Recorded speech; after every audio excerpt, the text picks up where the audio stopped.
आप सभी लोगों का आज के जो भी प्रेस कॉन्फ्रेंस है, इस प्रेस कॉन्फ्रेंस में आप सभी का स्वागत है। साल के हम लोग अब इस साल के 2 ही दिन बचे हैं, तो आप लोगों को अग्रिम शुभकामनाएं आने वाले नए वर्ष के लिए। मंत्री जी को अचानक किसी खास कारण से आवश्यक कार्य से जाना पड़ा बाहर पटना से, इसलिए वो उपस्थित नहीं हो पाए। लेकिन चूंकि प्रेस कॉन्फ्रेंस की सूचना आप सभी लोगों को दे दी गई थी, तो इसलिए हम लोगों ने प्रेस कॉन्फ्रेंस को हम लोग जारी रख रहे हैं। आज राजस्व एवं भूमि सुधार विभाग के द्वारा हाल के दिनों में जो कार्य किए गए हैं उसके बारे में एक संक्षिप्त विवरणी आप लोगों को दी गई है। मुख्य तौर पर अगर देखा जाए तो राजस्व एवं भूमि सुधार विभाग को हम ऐसा मानते हैं कि ये एक ऐसा विभाग है जिस विभाग से हमारे राज्य का हर व्यक्ति किसी न किसी तौर पर जुड़ा हुआ है। जो भी इस राज्य के रहने वाले हैं और जो थोड़ी सी भी ज़मीन जिनके पास है वो तो इससे जुड़े हुए है ही हैं, लेकिन इसके अलावा वैसे भी लोग जिनके पास कोई ज़मीन नहीं है वे भी हमारे विभाग से जुड़े हुए हैं, क्योंकि उन्हें कम से कम वास के लिए ज़मीन उपलब्ध कराना भी हमारे विभाग की जवाबदेही है। और इसलिए इस विभाग की बहुत बड़ी एक जिम्मेदारी बनती है राज्य में स्वच्छ प्रशासन देने की। और हम लोग अपनी तरफ से कोशिश यही करते हैं कि जो भी लोग हमारे कार्यालयों में आए उन्हें एक अच्छे ढंग से हम उनके शिकायतों का, उनके कार्यों का निष्पादन कर सकें। जैसा कि आप जानते हैं कि राजस्व एवं भूमि सुधार विभाग में ग्रेजुअली पिछले कई वर्षों से लगातार किए जा रहे कार्यों की वजह से अब हमारे जितने भी सर्विसेज हैं, जो भी सेवाएं हम देते हैं लोगों को, वो सभी सेवाएं ऑनलाइन उपलब्ध हैं। अगर हमारे पोर्टल पे आप जाएंगे जो biharbhumi.gov.in है, तो उस पोर्टल पे जाते ही सबसे पहले आपको हमारे विभाग द्वारा उपलब्ध की जा रही सुविधाएं, सेवाएं और हमारे विभाग द्वारा उपलब्ध की जा रही जानकारियां, ये आपको सबसे पहले फ्रंट पेज पे ही मिल जाएंगी। ऐसा हम लोगों ने इसलिए किया है ताकि सभी लोगों को एक जगह पर ये जानकारी मिल सके कि विभाग के द्वारा कौन सी सेवाएं दी जा रही हैं और कौन सी जानकारियां उपलब्ध हैं। हमारे जो जानकारियां उपलब्ध हैं उन सभी जानकारियों को कोई भी देख सकता है। उसके लिए किसी भी प्रकार के न तो निबंधन की ज़रूरत है न लॉगिन की ज़रूरत है। लेकिन अगर कोई भी सेवा प्राप्त करना चाहते हैं तो उसके लिए वन टाइम रजिस्ट्रेशन करना होता है, जो कि आपके मोबाइल नंबर से, जो भी आवेदक है उसके मोबाइल नंबर से वो रजिस्टर होता है। और वही मोबाइल नंबर उसका फ्यूचर में उसके लिए यूज़र आईडी होता है। हर बार ओटीपी के माध्यम से आप जाते हैं और उससे अपनी सेवाएं प्राप्त कर सकते हैं। जब सर्वेक्षण का कार्य, जैसा कि आप जानते हैं कि बिहार में चल रहा है और अभी जो भी बचे हुए गांव हैं, हमारे लगभग 40,000 गांव हैं, उन गांवों में द्वितीय चरण में जो सर्वेक्षण का कार्य है वो प्रारंभ हुआ, तो बहुत सारे लोगों के मन में बहुत सारी आशंकाएं आई और इसके अलावा बहुत सारी भीड़ हमारे कार्यालयों पे जमा होने लगी इसके लिए कि लोग अपने अद्यतन कागजात ले लें। तो एक तो आप सभी लोगों के माध्यम से हम ये पुनः एक बार अनुरोध करना चाहेंगे सभी से, इस राज्य के सभी लोगों से, कि किसी भी जानकारी को लेने के लिए अब उनको किसी भी कार्यालय में जाने की आवश्यकता नहीं है। जो भी दस्तावेज हैं उनके, जो हमारे पास उपलब्ध हैं, अधिकांश, लगभग सारे तो नहीं कहूँगा मैं, लेकिन अधिकांश दस्तावेज हमारे भू अभिलेख पोर्टल पर उपलब्ध हैं, जिसकी सत्यापित प्रति वो उसे खुद देख सकते हैं और उसकी सत्यापित प्रति जो निर्धारित शुल्क है उसके माध्यम से वो प्राप्त कर सकते हैं। उनकी डिजिटली साइंड कॉपी उन्हें मिल जाएगी। दूसरा, चूंकि सभी लोग ये चाहते थे कि सर्वेक्षण के पहले उनके जो कागजात हैं वो अद्यतन हो जाएं, इसको देखते हुए हम लोगों ने पिछले 3 महीने से हम लोगों ने म्यूटेशन और परिमार्जन, ये जो 2 मुख्य चीज़ें हैं जो जमाबंदी को अद्यतन करने के लिए और जमाबंदी में सुधार के लिए है, इन सभी के लिए विशेष तौर पर नियमित हमारे विभाग के द्वारा भी समीक्षा की जा रही है। मुख्य सचिव महोदय के द्वारा भी समीक्षा की जा रही है और इसके कारण से काफ़ी कमी आई है जो दाखिल खारिज के मामले हैं और जो परिमार्जन के मामले हैं और उनकी जो निष्पादन की प्रक्रिया है, निष्पादन की जो गति है, उस गति में भी सुधार हुआ है। परंतु अभी भी जो लंबित हैं हम लगातार उसका अनुश्रवण राज्य स्तर से कर रहे हैं, मुख्य सचिव महोदय के स्तर से भी उसका अनुश्रवण होता है और हम लोग ये कोशिश कर रहे हैं कि जितना जल्दी हम दाखिल खारिज की प्रक्रिया को पूरी कर सकें और परिमार्जन का जो सुधार की जो भी प्रक्रिया है उसको हम कर सकें। अगला चरण में हमारा टारगेट ये है कि हम उसको आधार से सभी की जमाबंदी को जोड़ सकें। आधार से जब एक बार जमाबंदी जुड़ जाएगी तो बहुत सारे लाभ हैं जो लोगों को प्राप्त हो जाएंगे स्वतः। जैसे कृषि से मिलने वाले जो लाभ हैं उन लाभ को प्राप्त करने में उनको आसानी होगी, जो बैंक से उस जमीन के विरुद्ध जो लाभ लेते हैं वो पाने में आसानी होगी, बहुत सारी चीज़ों में उन्हें सहूलियत हो जाएगी। तो ये आधार के साथ जमाबंदी जोड़ने का कार्य भी हम शीघ्र ही प्रारंभ करने वाले हैं। हम कोशिश ये करेंगे कि जनवरी माह में ये कार्य प्रारंभ हो जाए, तो उससे हमारे सभी लोगों को बहुत सहूलियत होगी। इसके अलावा हमारे जो भी काम है, जैसा हमने पहले बताया, दाखिल खारिज है, परिमार्जन है, ई मापी की प्रक्रिया है, वो सभी प्रक्रिया ऑनलाइन हो गई है और हम लोगों ने अब अंचल अधिकारी से लेकर प्रमंडलीय आयुक्त, डिविजनल कमिश्नर तक के सभी के कोर्ट ऑनलाइन हो गए हैं। यानी उस कोर्ट्स में किसी को भी ओरिजिनल केस दाखिल करना हो, उसका अपील दाखिल करना हो, उसका रिवीजन दाखिल करना हो, उसके लिए वो ऑनलाइन प्रक्रिया से वो दाखिल कर सकते हैं। उसका निष्पादन होता है वो उसका ऑर्डर की कॉपी भी उनको ऑनलाइन ही वहीं से मिल सकती है, उसके लिए भी उनको कार्यालय में जाने की आवश्यकता नहीं होगी। तो इस तरह से हम लोग ये कोशिश कर रहे हैं कि जो लोगों को ज़्यादा से ज़्यादा काम के लिए किसी भी कार्यालय में नहीं जाना पड़े, बल्कि वो ऑनलाइन उसका लाभ उठा सकें। सभी कोर्ट को ऑनलाइन और एक ही पोर्टल पर करने से फ़ायदा ये हुआ है कि लोग एक ही पोर्टल पर जाकर किसी भी कोर्ट में जहां उनको दाखिल करना है अपना अपील या रिवीजन या ओरिजिनल केस, वो दाखिल कर सकते हैं। और जो ऊपर के न्यायालय हैं उनको भी जब नीचे के न्यायालयों के किसी अभिलेख की ज़रूरत होती है तो वो भी उसी पोर्टल के माध्यम से प्राप्त कर सकते हैं। तो ये सारी सुविधाएं हम लोगों ने देने का प्रयास किया है।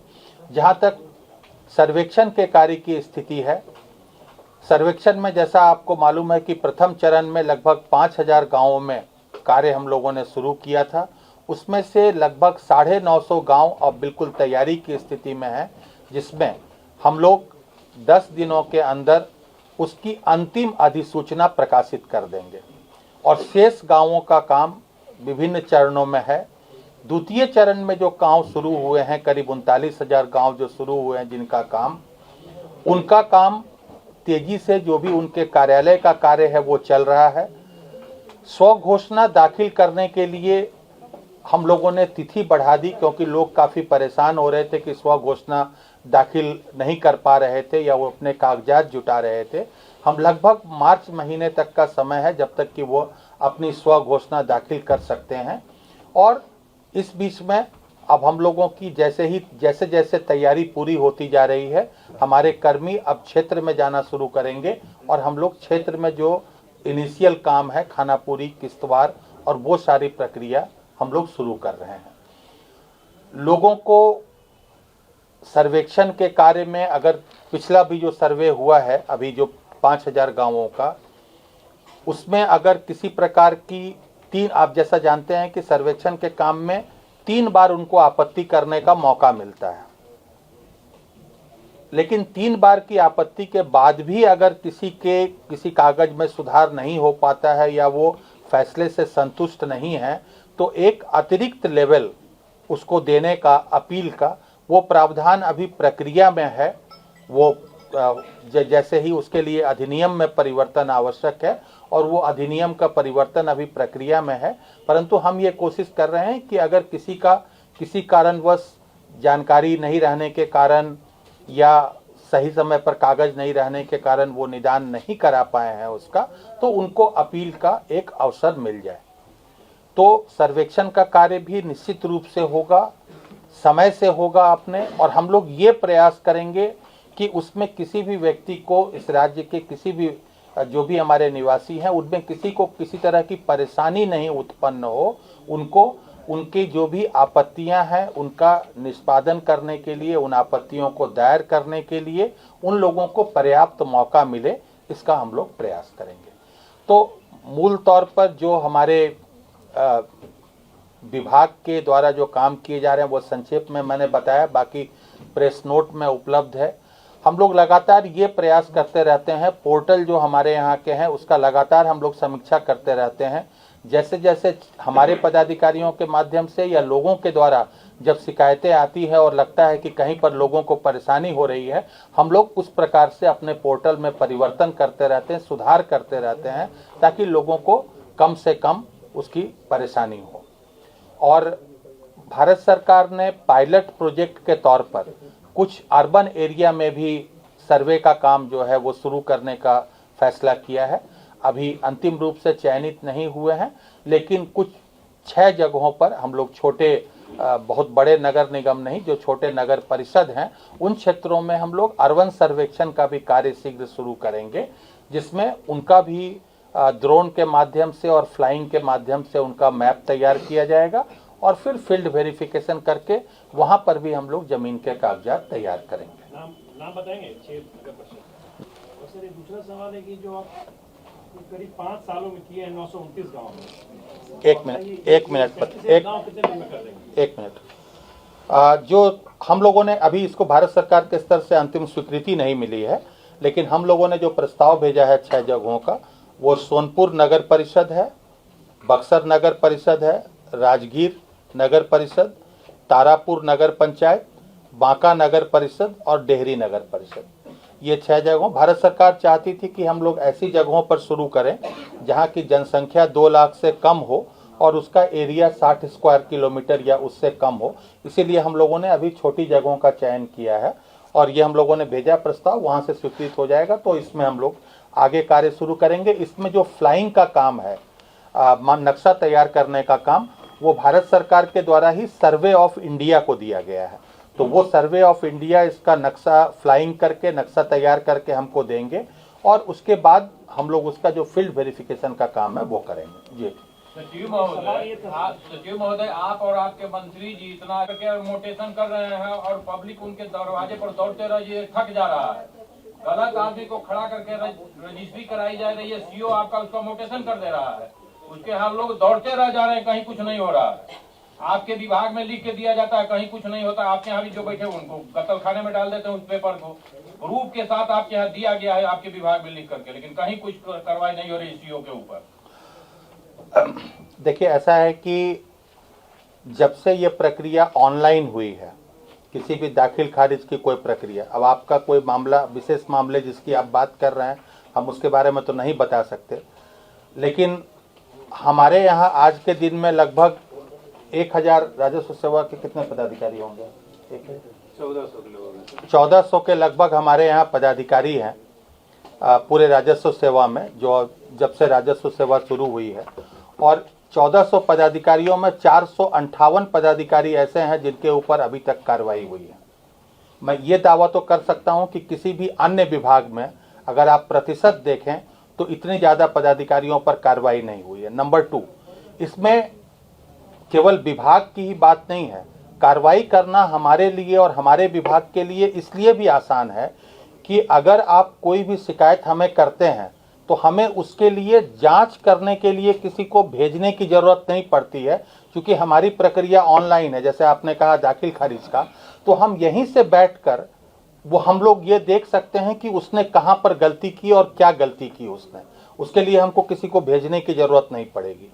तीसरा चीज़ जो हम लोगों ने एक और किया है, अभी हमारे माननीय मंत्री जी के निर्देश के आलोक में हम लोगों ने 4 पदाधिकारियों की एक टीम मुख्यालय में रखी है, क्योंकि हम लोगों ने ये पाया कि बड़ी संख्या में लोग अपनी शिकायतों को लेकर आते हैं और हमेशा ये नहीं हो सकता कि मैं उपलब्ध रहूं या हमारे यहाँ सचिव भी हैं वो उपलब्ध रहें। तो इसलिए ये 4 लोगों की टीम है जिनका कार्य ही यही है कि कोई भी जो शिकायत लेके आता है उसके सभी कागजात देखना, अगर कहीं पर विलंब हो रहा है तो संबंधित पदाधिकारी से बात करके उसका कारण पता करना, उसका निष्पादन करना, और अगर किसी ने कोई गलती की है तो फिर उसको उपलब्ध कराना, हमको रेफर करना, ताकि उसके आधार पे हम लोग कार्रवाई शुरू हो सके।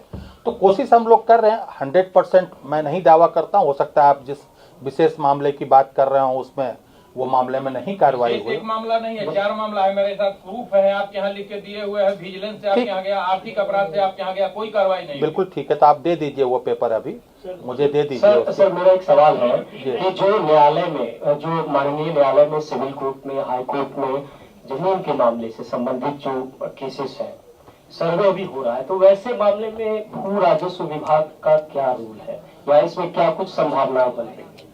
देखिए, ऐसा है कि अगर किसी भी मामले में कोई भी स्वत्ववाद या कोई टाइटल सूट या कोई चीज़ लंबित है तो उस केस में तो ऑब्वियस है कि हम लोग उसका, जब तक टाइटल सूट का डिस्पोजल नहीं होता है तब तक उसको किसी के नाम पे नहीं किया जाएगा। तो उस केस में हम लोग अभियुक्ति में जो भी टाइटल सूट या किसी कोर्ट में पेंडिंग है उसको लिख के छोड़ देंगे।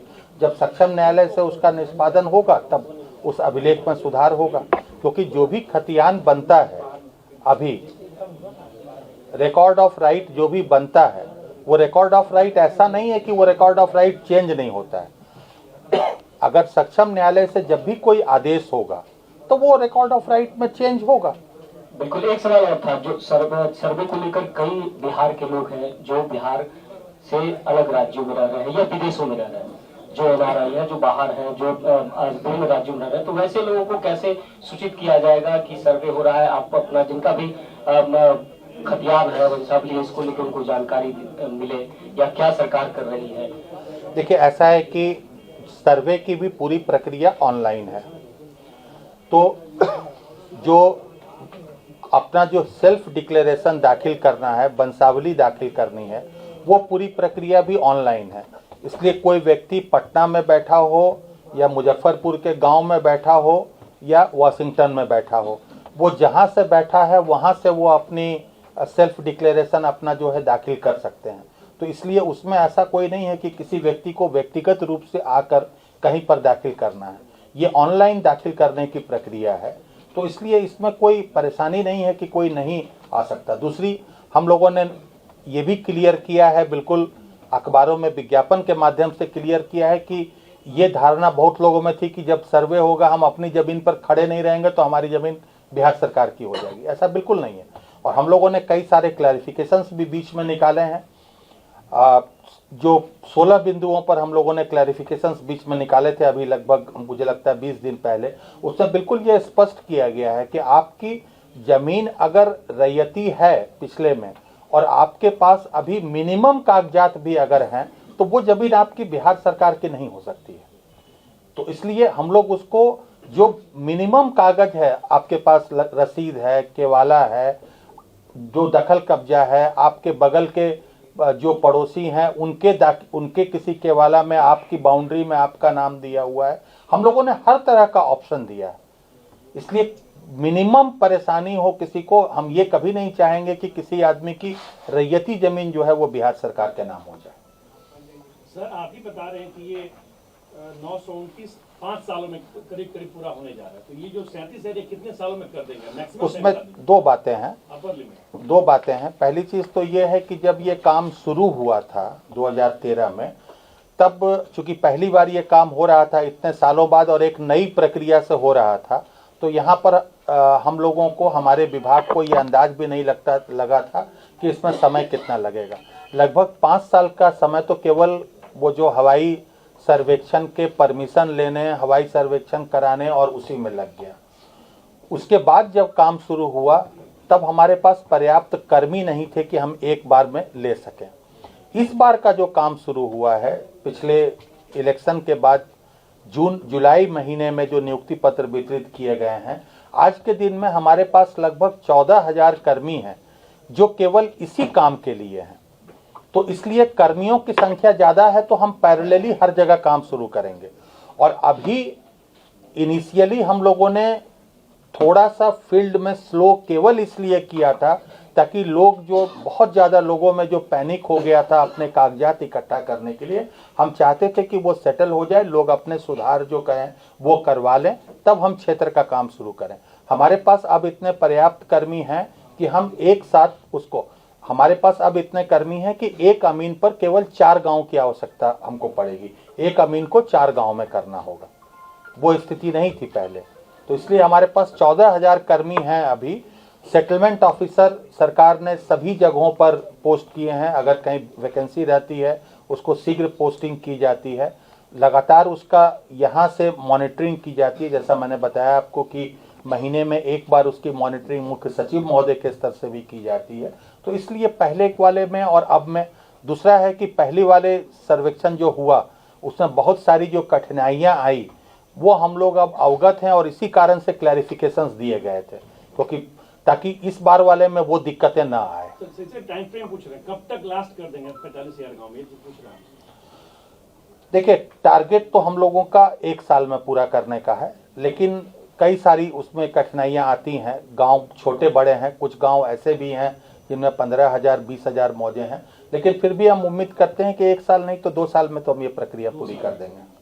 अमीन पर्याप्त मात्रा में है लोग, क्योंकि सबसे इम्पोर्टेंट रोल है सर्वे में अमीन का है। हमारे पास आज के दिन में अमीन, हमारे पास जो है वो 8,000 अमीन है सिर्फ सर्वे के लिए। सिर्फ सर्वे के लिए। ये हम उनकी अमीनों की बात नहीं कर रहे हैं जो अंचल में है।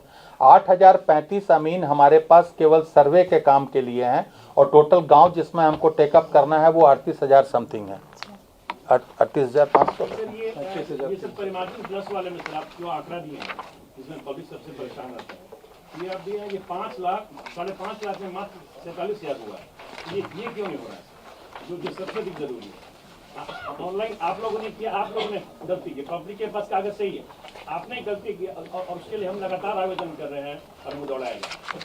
देखिए, 2 तरह की चीज़ें हैं। परिमार्जन वाले में 2 तरह के अलग अलग पोर्टल है परिमार्जन प्लस में। पहला तो वो है जिसमें कि आपकी ऑफलाइन जमाबंदी में जो है और उसको ऑनलाइन में सुधार करना, उसका डाटा। आपके कर्मियों ने ऑनलाइन करने में गलती की और उसके पब्लिक दौड़ा, पब्लिक के पास तो कागज है ही अपना सही नहीं, मैं वही कर रहा हूँ आपको आपका सिस्टम क्या कि उसमें जो जिन मामलों में ऑफलाइन जमाबंदी में है और ऑनलाइन जमाबंदी में वो चीज़ें नहीं हैं, उस मामले में अगर आप डिस्पोजल देखेंगे तो उस मामले में डिस्पोजल हमारा 42% है अभी जब से शुरू हुआ है। दूसरे तरह के वो मामले हैं जिन मामलों में वो जो है जमाबंदी ऑनलाइन उसकी हो ही नहीं पाई थी, उसकी जमाबंदी ऑनलाइन थी नहीं हो पाई थी, ऑफलाइन में या तो है या हो सकता है कि ऑफलाइन में भी जमाबंदी नहीं हो। कई सारे ऐसे मामले हैं, लोगों ने 10 साल 15 साल पहले केवाला करा लिया, उसका कभी दाखिल खारिज नहीं कराया, कभी जमाबंदी उसकी खुली ही नहीं। तो इस तरह के मामले हैं। उन मामलों में चूंकि कागजातों के को अच्छी तरह से समीक्षा करने की, स्क्रूटनी करने की ज़रूरत होती है, उसमें हमारा निष्पादन लगभग 10% ही है। उसमें निष्पादन हमारा 10% है और इसी कारण से ओवरऑल परिमार्जन का कम लग रहा है आपको। लेकिन ये वैसे मामले हैं जिन मामलों में उनकी जमाबंदी ऑनलाइन हुई ही नहीं है। उन मामलों में बहुत सारे कागजातों को देखने की ज़रूरत पड़ती है। कई तरह के मामले आते हैं। ऐसे मामले भी आते हैं कि हमने किसी को ज़मीन बेचा, उसके नाम से जमाबंदी खुल गई, हमारी जमाबंदी से खारिज नहीं हुआ। आज के दिन में अगर हम अप्लाई कर रहे हैं, पूरी ज़मीन का अप्लाई कर दे रहे हैं तो कोई ना होता कि मेरे से कटेगा आपके नाम, दोनों काम तो साथ ही होता है। दोनों काम साथ होता है। जो आप अब की ये समस्या फिर ये समस्या इसलिए आती है कि अभी जो ऑनलाइन की प्रक्रिया है 2018 से जो प्रारंभ हुई है, इसमें ये गलती होने की संभावना बिल्कुल नहीं है, क्योंकि जब तक कहीं से डेबिट नहीं होगा तब तक किसी दूसरे के नाम क्रेडिट नहीं होगा। लेकिन ऑफलाइन जमाबंदी जब चलती थी और जब ऑफलाइन प्रक्रिया थी, उस वक्त चूंकि उनको मैनुअली सुधार करना पड़ता था, तो कई मामले ऐसे पाए गए हैं जिनमें उनके नाम से नई जमाबंदी तो खोल दी गई, लेकिन जहां से माइनस करना था वहां पर नहीं किया गया, भूलवश किसी अन्य कारणवश नहीं किया गया वहाँ पर। जो भी हो, कारण उसके कई हो सकते हैं, कोई यही एक कारण नहीं है। मेरे कहने का मतलब था कि जिस मामलों में जमाबंदी ऑनलाइन नहीं हुई है, उन मामलों में बहुत सारी चीज़ों की चूँकि छानबीन करनी पड़ती है, इसलिए उसमें थोड़ा ज़्यादा समय लगता है। लेकिन दाखिल, खारिज और परिमार्जन ये हमारे विभाग की बिल्कुल टॉप प्रायोरिटी पे है और इसको हम लोग रेगुलर मॉनिटरिंग करते हैं। इसके आधार पे हम रैंकिंग करते हैं, समाहर्ता से लेकर अंचल अधिकारी तक की, और सभी लोग इससे अवगत हैं। कोशिश हम करते हैं कि जितना शीघ्र से शीघ्र सर एक और सवाल था, जो आपने कहा था कि रेवेन्यू सेवा के अधिकारियों को डीसीएल के पद पर प्रमोट करेंगे और फिर अब बासा के अधिकारी को बैठा रहे, क्यों, क्या कारण, वो लोग कहाँ जाएंगे? रेवेन्यू के अधिकारियों को भी डीसीएलआर के पद का और डीसीएलआर के दायित्व तो निर्वहन करने के लिए शीघ्र ही प्रभार दिया जा रहा है। कब तक ये हो जाएगा सर? अभी तो जस्ट फिर आपने किया कि बासा के अधिकारी काम करेंगे। नहीं, ऐसा नहीं है। देखिए, बासा के अधिकारी हैं अभी वहाँ पे, क्योंकि डीसीएलआर स्तर के हमारे पास अधिकारी थे भी नहीं पहले, ये तो नई सेवा थी, इसलिए उस लेवल पे आने में इन लोगों को समय लगा। ये लोग ज्यादा मतलब सिस्टम में जानकार होते हैं रेवेन्यू सेवा के लोग। हम लोग उनको भी ग्रेजुअली उनको भी उस डीसीएलआर के पद पे करेंगे। इसका भी कोई टाइम फ्रेम होगा कब तक कर देंगे? हम लोग पहला लॉट तो हम लोग जनवरी माह में ही करेंगे। यस, कितना होगा कम से कम लमसम कितना हो जाएगा? हम लोग लगभग कोशिश में हैं, हम लोग की लगभग 45 से लेकर 50 पदाधिकारियों को या तो इंडिपेंडेंटली या जो बड़े अंचल हैं, जहाँ पर जो बड़े अनुमंडल हैं, जहाँ पर की अंचलों की संख्या ज़्यादा है, वहाँ एक से ज़्यादा पदाधिकारियों को डीसीएलआर के कोर्ट का पावर देके हम लोग पहले उसको पदस्थापित करेंगे, ताकि उसका कार्य निष्पादन फास्ट हो। क्योंकि डीसीएलआर के यहाँ भी अपील के मामले बहुत पेंडिंग चले आ रहे हैं, जो बड़े अनुमंडल हैं उसमें। वो बासा अधिकारी के अंडर करेंगे? नहीं, पैरेलल रहेंगे। सर मेरे दो क्वेश्चंस हैं इधर सर। हाँ, मेरे दो क्वेश्चंस हैं। एक तो जैसे कि पहले बात हो रही थी कि the deadline will be July 25 for completion of survey. So as you said कि अब ये एक साल के लिए, I mean it will take at least 2 years. So now it has been extended for another 1 year. First thing. And second ये sir कि जो भूदान में करीब 6 लाख समथिंग एकड़ लैंड जो बिहार गवर्नमेंट को कमीशन ने दिया था, बताया था, उसमें से कितने आप लोगों ने मतलब जो लैंडलेस पीपल है उनको देने के लिए या फिर इंफ्रास्ट्रक्चरल प्रोजेक्ट्स के लिए कुछ ऐसा प्रोसेस स्टार्ट हुआ क्या भूदान आंदोलन वाला? पहला क्वेश्चन जो आपका है सर्वे वाला, वो सर्वे वाले में हम लोग की बात सही है कि वो जो 1 साल की प्रक्रिया थी उसको हम लोगों ने थोड़ा सा डिले किया है, जो हमने आपको बताया। क्योंकि जैसे ही आप लोगों को जानकारी होगी कि जैसे ही वो अगस्त महीने में शुरू हुआ था, हम लोगों ने जब नोटिफिकेशन और सारा जगह शुरू किया, बहुत ज़्यादा पैनिक हो गया था लोगों में। और चुनाव को देखते हुए नहीं, चुनाव से कोई मतलब नहीं है।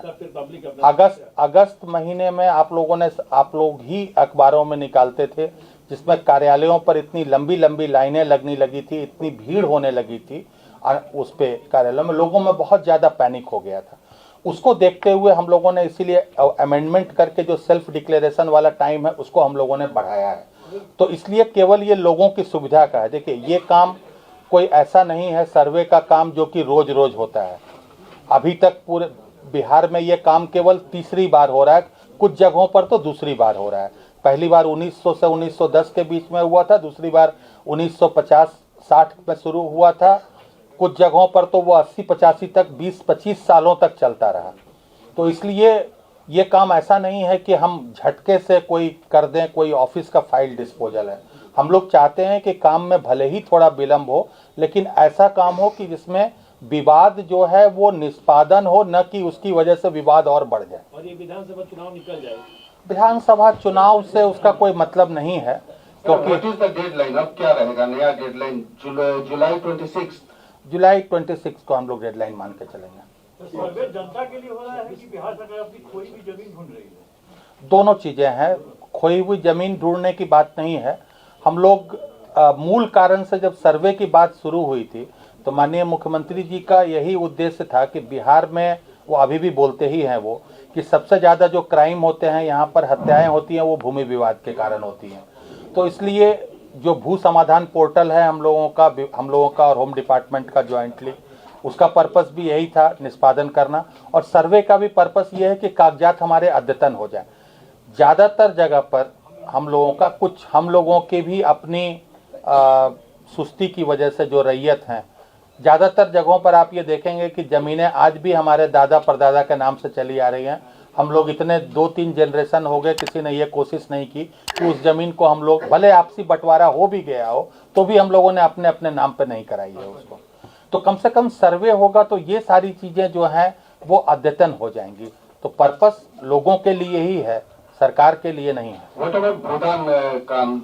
भूदान का जहाँ तक आप बोल रहे हैं, भूदान के कमीशन की जिस रिपोर्ट की आप बात कर रहे हैं, उस रिपोर्ट में ये आंकड़ा जरूर है, लेकिन उसमें इस आंकड़े को सत्यापित करने के लिए न तो उसका कोई विस्तृत ब्यौरा दिया गया है और न ही किसी छानबीन के आधार पर वो दिया गया है। वर्चुअली उस जमीन को हमको फिर से लोकेट करना पड़ेगा।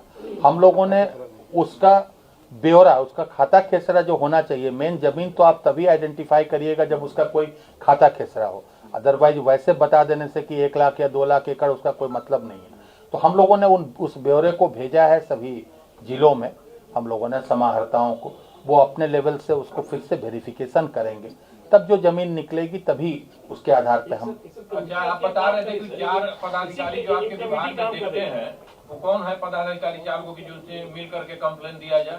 आप मेरे कार्यालय में आ जाइएगा, आपको मेरे कार्यालय में वो लोग गाइड कर देंगे और उन पदाधिकारियों से मिलवा देंगे। सर आलोक सर, एक सवाल और था, जैसे जो गरमजरुआ जमीन है या जो सरकारी जमीन है, वहाँ पर कंस्ट्रक्शन हो गया, मकान बना लिए लोग, कई सालों से वहाँ पर बिल्डिंग्स बने हुए, वैसे जमीन पर को सरकार कैसे ले?